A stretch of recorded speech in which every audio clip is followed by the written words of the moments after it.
नमस्कार दोस्तों, स्वागत है आपका हमारे यूट्यूब चैनल ऋषभ मिश्रा में। दोस्तों, आज की इस वीडियो हम लेकर आए हैं उत्तर प्रदेश पुलिस जो अभी हाल ही में एग्जाम हुआ है 17 एंड 18 फरवरी को। तो 17 फरवरी के सेकंड शिफ्ट का हम मैथ का क्वेश्चन लेकर के आए हैं, इसका सलूशन कराने वाले हैं। तो अभी इसका री एग्ज़ाम होने वाला है, क्योंकि आप भी जानते हैं कि धरना प्रदर्शन चालू है, तो हो सकता है कि इसका री एग्ज़ाम हो जाए। तो इन्हीं प्रीवियस ईयर जो अभी हाल ही में जो एग्ज़ाम हुआ है, इसी के आधार पर आपका नया क्वेश्चन बनेगा। तो इसका सलूशन अगर आप कर लेते हैं तो ये आपके लिए बहुत ही फ़ायदेमंद रहेगा। तो चलिए स्टार्ट करते हैं। तो एक क्वेश्चन हमारे पास रीजनिंग का आ गया है, तो इसको सबसे पहले हम सॉल्व कर लेते हैं। ये कह रहा है 18 भागे में 18 प्लस में 6 है, भागे में 7 है, गुणा में 5 माइनस 2 बराबर में पूछा गया है क्या होगा। लेकिन यहाँ पर कोडिंग भी किया गया है। यहाँ कह रहा है प्लस का मतलब भाग बताया गया है, और भाग का मतलब यहाँ पर गुणा बताया गया है, और गुणा का मतलब यहाँ पर घटाव बताया गया है, और घटाव का मतलब यहाँ पर जोड़ बताया गया है। तो चलिए इसका सलूशन कर लेते हैं।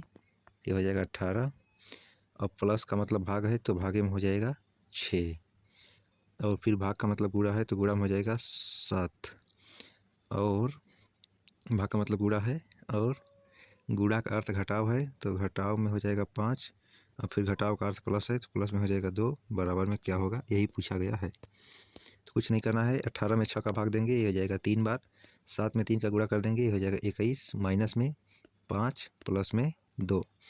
तो आपको क्या करना है, इस 21 में 2 जोड़ेंगे, कितना हो जाएगा 23, 23 में से ये वाला 5 घटा देंगे, तो इसका जो फाइनली जवाब बन जाएगा वो हो जाएगा 18। भाई 23 में से 5 जाएगा तो 18 बचेगा। 18 इसका बिल्कुल सही जवाब हो जाएगा। ऑप्शन नंबर बी में दिया गया है, ऑप्शन नंबर बी इसका बिल्कुल सही जवाब हो जाएगा। अब चलते हैं अगले क्वेश्चन पर।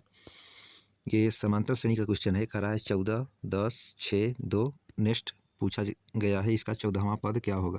तो इसका फार्मूला होता है Tn बराबर में a माइनस में t माइनस में 1 हो जाता है, उसके बाद d हो जाता है। तो a का मतलब आपको 14 लेना है, और Tn मतलब पद, कौन सा पद, 14 पूछा गया है तो 14 माइनस 1 यानी 13, d मतलब होता है सार अनुपात, सार अनुपात कितना है, सब में 4 4 का अंतर है, तो 4 इसका ले लेना है। इसको एक बार आप फिर से समझ लीजिए।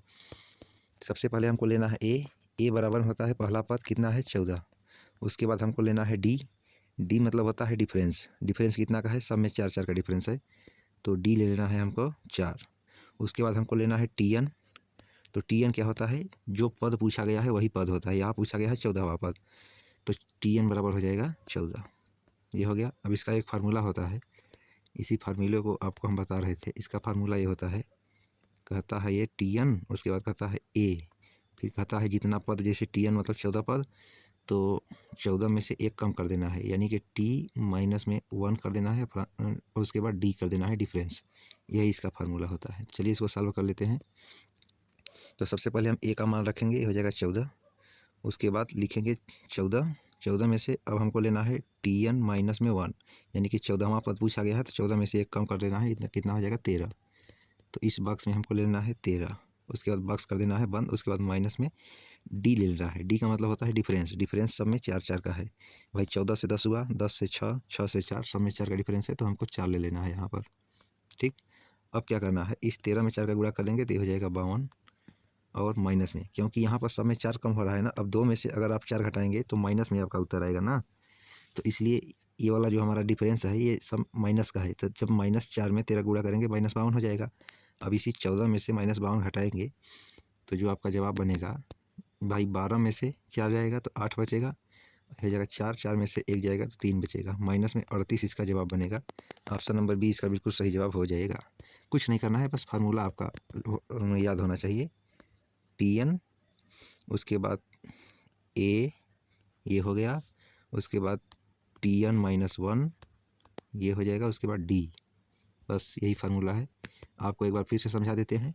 इस Tn का कोई मतलब नहीं है, इस a का मतलब पहला वाला पद 14 हो जाएगा, इस Tn माइनस 1 का मतलब 14 में से 1 जाएगा 13 हो जाएगा, इस d का मतलब डिफरेंस हो जाएगा, सब में 4 4 का अंतर है। आसानी से इसका सलूशन हो जाएगा। नेक्स्ट कह रहा है कि यदि किसी राशि को निश्चित दर पर 3 वर्ष में साधारण ब्याज पर रखा जाता है और इसे 2% अधिक पर रखा गया तो इसे 420 रुपये अधिक प्राप्त होते हैं, तो मूल राशि क्या होगा। ये कह रहा है कि इसी राशि को 3 वर्ष के लिए साधारण ब्याज पर रखा गया। मान लेते हैं हम कि x कोई राशि रही होगी, और इसको 3 वर्ष के लिए रखा गया है। अब कहा जा रहा है कि जो आपका राशि है यक्स, इसी में 2% अधिक दर पर रखा जाता।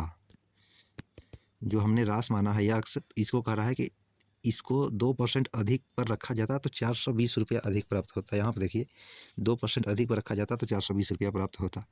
पहले हमने माना था यक्स, अब 2% अधिक हो जाएगा तो यक्स प्लस में 2 बराबर में 3 वर्ष, यही ना हो जाएगा। तो अब आपको गुणा कर देना है। अब भाई 2 में 3 का गुणा कर देंगे, कितना हो जाएगा 6। भाई यहाँ पर 2 यक्स है, यहाँ पर 3 है, तो 2 यक्स में 3 का गुणा करेंगे तो ये हो जाएगा 6 यक्स। तो 6 यक्स बराबर में दिया गया है 420। अब काट देना है इसी को, काटेंगे तो ये 6 से पूरा पूरा कट जाएगा 7 बार में, यानी कि 1 का वैल्यू आ जाएगा निकल के हमको 70। और पूछा गया है राशि क्या होगा। राशि अपने आप में हमेशा 100% होता है, तो इसी में आपको 100 का गुणा कर देना है। तो इसका जो जवाब बनेगा 7000, इसका बिल्कुल सही जवाब बन जाएगा। एक फिर से देखिए, कोई राशि है 100 रुपये का, इसको 3 वर्ष के लिए रखा गया है, 3 वर्ष के लिए रखा गया है। अब इसी में 2% और बढ़ाया जा रहा है। पहले यक्स था, अब 2% और बढ़ेगा तो अब कितना हो जाएगा 2 यक्स बराबर में 3 वर्ष के लिए रखा गया है। अब गुणा करेंगे 2 में 3 का तो कितना हो जाएगा 6 यक्स बराबर में 420 दिया गया है। जब इसको काटेंगे तो ये 6 सत्ते 42, एक पार्ट का वैल्यू हो जाएगा 70। पूछा गया है मूल राशि, तो मूल धन तो अपने आप में 100% होता है, तो इसी में 100 का आपको गुणा कर देना है। तो यहाँ से आपका जवाब बन जाएगा ऑप्शन नंबर 20, 7000, इसका बिल्कुल सही जवाब हो जाएगा। नेक्स्ट कह रहा है 33 मीटर कपड़ा बेचने पर 11 मीटर कपड़े का विक्रय मूल्य प्राप्त होता है, तो लाभ ज्ञात कीजिए। 33 मीटर कपड़ा बेचने पर 11 का लाभ प्राप्त हो गया। आपने बेचा कितना 22। भाई 33 के बेचने पर 11 का लाभ है, 33 मीटर कपड़ा बेचने पे 11 मीटर कपड़े का लाभ है, यानी आपने कितना बेचना कितना था 22, तभी ना 33 बेचेंगे तभी ना 11 का लाभ होगा। जब आपको 22 बेचना था आपने बेच दिया 33, तो 11 ज़्यादा बेच दिया, तो वही करा है 33 बेचने पे 11 का विक्रय मूल्य का लाभ होता है। 33 बेचने पर 11 का लाभ होता है, यानी आपको बेचना था 22, आपने बेच दिया 33, तो वही पूछा गया है कि लाभ प्रतिशत ज्ञात कीजिए। आपको क्या करना है, जितना का फायदा होता है इसी में से इसको घटा दीजिए, आपका निकल के आ जाएगा क्रय मूल्य। भाई 33 बेचने पर 11 का फ़ायदा हो रहा है, 33 बेचने पे 11 का फ़ायदा हो रहा है, यानी आपको बेचना था कितना 22, आपने बेच कितना दिया 33, तो वही करा है कितना आपको लाभ हो गया। तो लाभ कितने का हो गया 11 का, कितने पर 22 पर, गुणा में 100 कैलकुलेट कर देंगे तो यहाँ से आपका जवाब निकल के आ जाएगा 50%। ऑप्शन नंबर सी इसका बिल्कुल सही जवाब हो जाएगा।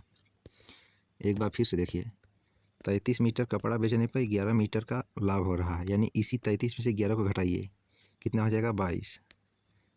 कितना का लाभ हो गया 11 का, कितने पर 22 पर। भाई 33 बेचने पर 11 का लाभ है, यानी कि सी भी आपका निकल के आ जाएगा 22। तो 11 का लाभ है कितने पर 22 पर, गुणा में 100, यहाँ से 50% निकल के आ जाएगा। ऑप्शन नंबर इसका सी बिल्कुल सही जवाब हो जाएगा। नेक्स्ट अगला कह रहा है कि दिनेश तुषार अलग अलग कार्य करते हैं, कार्य को 9 दिन 12 दिन पूरा कर सकते हैं। दिनेश से कार्य प्रारंभ करते हुए बारी बारी से एक दिन कार्य करते हैं, तो कार्य कितने दिन में पूरा हो जाएगा 17/2/2024 सेकेंड शिफ्ट का क्वेश्चन है। तो सबसे पहले हम ले लेते हैं डी से दिनेश और टी से तुषार। दिनेश और तुषार काम करते हैं कितने कितने दिन में, 9 दिन में और 12 दिन में। दोनों का एलसीएम ले लेना है। हमारे हिसाब से तो एलसीएम हो जाएगा इसका 36, तो 9 से काटेंगे तो 4 बार में कट जाएगा। कलर इसका चेंज कर लेते हैं, 9 से काटेंगे तो 4 बार में कट जाएगा, 12 से काटेंगे तो 3 बार में कट जाएगा। लेकिन अलग अलग कार्य करवाना है, तो एक दिन तुषार शुरू किससे हो रहा है, दिनेश से प्रारंभ करते हुए। सबसे पहले आ जाएगा आपका दिनेश, तो सबसे पहले आ जाएगा दिनेश और फिर बाद में आ जाएगा तुषार। तो दिनेश और तुषार मिलकर कितना काम करेंगे, 4 और 3 7 काम करेंगे, और दिन कितना लग जाएगा 2 दिन। 2 दिन में 7 काम होगा, काम कितना करना है 36 काम करना है। तो 7 में आपको गुणा करना पड़ेगा कितने का 5 का, तभी ना उसके लमसम में पहुँचेंगे। काम कितना करना है 36, तो एक दिन में हो रहा है 7 काम, टोटल काम करना है 36, तो इसमें आपको 5 का गुणा करेंगे तो यहाँ पर हो जाएगा 35। तो जब काम में गुणा कर रहे हैं 5 का, तो उधर दिन में भी 5 का गुणा करना पड़ेगा, तो इधर भी 5 का गुणा करेंगे तो ये हो जाएगा 10 दिन। 10 दिन में तो 35 काम हुआ। अब यहीं टोटल काम कितना करना था 36, 35 हो गया, बचा कितना एक काम बाकी रह गया। अब करेगा कौन, फिर से नंबर आएगा दिनेश का। दिनेश करता है कितना 4 काम, तो 10 काम तो वहाँ हो गया, 10 काम तो पहले हो गया, प्लस में 1/4 और हो गया। तो ये टोटल काम हो गया 10 सही 1/4, लेकिन ऑप्शन में ऐसा नहीं दिया गया है, ऑप्शन में थोड़ा सा घुमा करके दिया गया है। तो काम हमारा निकल के आ गया 10 सही 1/4, 10 सही 1/4 हमारा काम निकल के आ गया। ऑप्शन में उल्टा दिया गया है तो आपको भी उल्टा कर देना है। 10 में 4 का गुणा करेंगे कितना हो जाएगा 40, 40 में 1 जोड़ देंगे 41/4, तो 41/4 इसका बिल्कुल सही जवाब हो जाएगा। ऑप्शन नंबर ए में दिया गया है, ऑप्शन नंबर ए इसका बिल्कुल सही जवाब हो जाएगा। अगला है 11 परिणामों का औसत 50 है। 11 परिणामों का औसत 50 है, तो गुणा करेंगे तो हो जाएगा 550। फिर कह रहा है 6 परिणामों का औसत 51 है, तो 6 का 51 है, तो ये हो जाएगा 306। फिर कह रहा है अंतिम 6 का औसत 59 है, तो ये हो जाएगा 354। भाई टोटल आपके पास 11 संख्याएं थी, 11 संख्याओं में पहले शुरू से 6 का बता दिया और अंतिम से शुरू से 6 का बता दिया, यानी कि टोटल संख्याएं हैं 11, इसमें बता दिया 12, यानी एक बार आगे से जोड़ दिया 6 तक, एक बार पीछे से जोड़ दिया 6 तक, तो टोटल संख्या है 11। यहाँ पर 6 में 6 जोड़ देंगे तो कितना हो जाएगा 12, वही एक बेसी हो गया, टोटल था 11, यहाँ से हो गया 12, तो जो एक संख्या बेसी हो गया उसी का पूछा जा रहा है औसत। कुछ नहीं करना है, आपको घटा देना है। ये पूरा 11 संख्याओं का है और इधर पूरा नीचे का 12 संख्याओं का है, 6 6 12 संख्याओं का है, तो इसी 11 में से 12 का घटा देंगे तो औसत आपका निकल के आ जाएगा। तो घटाइए भाई, 6 4 10 का 0 हाथ मिलेगा 1, 5 1 6 और 660 में से 550 को आप जब घटाएंगे तो 110 आपका उत्तर बन जाएगा। भाई 660 में से 550 को हटाएंगे, ये नीचे 12 संख्याओं का है, ऊपर वाला 11 संख्याओं का है, जब घटाएंगे 660 में से 550 तो 110 इसका जवाब बनेगा। ऑप्शन नंबर सी में दिया गया है, ऑप्शन नंबर सी इसका बिल्कुल सही जवाब हो जाएगा। अगला कह रहा है कि यदि बंधन 20 किलोमीटर प्रति घंटा की चाल से चलाता है तो उसे 500 मीटर की दूरी तय करने में कितना समय लगेगा। तो समय का फार्मूला होता है, समय बराबर में होता है दूरी अब बटा में चाल, यही होता है। समय पूछा गया है तो समय आपको हम निकाल कर बताते हैं। सबसे पहले यूनिट को बराबर करना है, जैसे यहाँ पर दिया गया है मीटर में और यहाँ पर दिया गया है किलोमीटर प्रति घंटा में, तो हमको समय निकालना है, तो समय बराबर होता है दूरी बटा चाल। तो दूरी हम आपको ले लेते हैं 500 मीटर दिया गया है दूरी, तो दूरी ले लेंगे 500 मीटर, उसके बाद चाल ले लेंगे, चाल दिया गया है 20 किलोमीटर प्रति घंटा, इसको मीटर पर सेकेंड में बनाएंगे तो 5/18 का गुणा करेंगे। तो काटिए, 2 से काटेंगे 10 बार में, 2 से काटेंगे 9 बार में, तो अब आपको गुणा करना है, तो 10 में 5 का गुणा करेंगे तो हो जाएगा 50 और बटा में 9। नीचे का चाल हम बना रहे हैं, 20 किलोमीटर प्रति घंटा है, मीटर पर सेकेंड में 5/18 गुणा करेंगे, काटेंगे तो 2 से काटेंगे 10 बार में, 2 से काटेंगे 9 बार में, अब 10 में 5 का गुणा करेंगे हो जाएगा 50, नीचे 9, 50/9। बस इसको सॉल्व कर दीजिए। भाई समय बराबर दूरी बटा चाल, दूरी हो गया 500, चाल निकाल लिए हम 50/9 निकाल लिए, आपको पता ही होगा। अब ये नीचे वाला 9 ऊपर ट्रांसफ़र हो जाएगा, तो यहाँ से 9 हटेगा और ऊपर आ जाएगा, तो इस 9 को हम ऊपर ले लेते हैं। कैलकुलेट करना है, 1 0 से 1 0 कट जाएगा, 5 से कटेगा ये 10 बार में, और 10 में 9 का गुणा कर देंगे तो हो जाएगा 90। लेकिन पूछा गया है कितना मिनट लगेगा, लेकिन मिनट में जब आपको बनाना है तो इसको हम 60 से भाग दे देंगे, तो काटेंगे 3 3 के 9 और 3 दूना में 6, 3/2 हो जाएगा। 3/2 का मतलब 1.5 मिनट। ऑप्शन नंबर सी में दिया गया है, ऑप्शन नंबर सी इसका बिल्कुल सही जवाब हो जाएगा। सो उम्मीद करते हैं कि सारे प्रश्न आपको आसानी से समझ में आ गए होंगे। तो ये हमारा था Uttar Pradesh police 17/2/2024 second shift का क्वेश्चन था। इसमें 7-8 क्वेश्चन वही था, वही हम ले लिए हैं। तो वीडियो कैसी लगी कमेंट करके जरूर बताइएगा। फिर मिलते हैं हम अगली वीडियो में, तब तक के लिए जय हिंद, नमस्कार, वंदे मातरम। वीडियो को लाइक, चैनल को सब्सक्राइब जरूर कर दीजिएगा।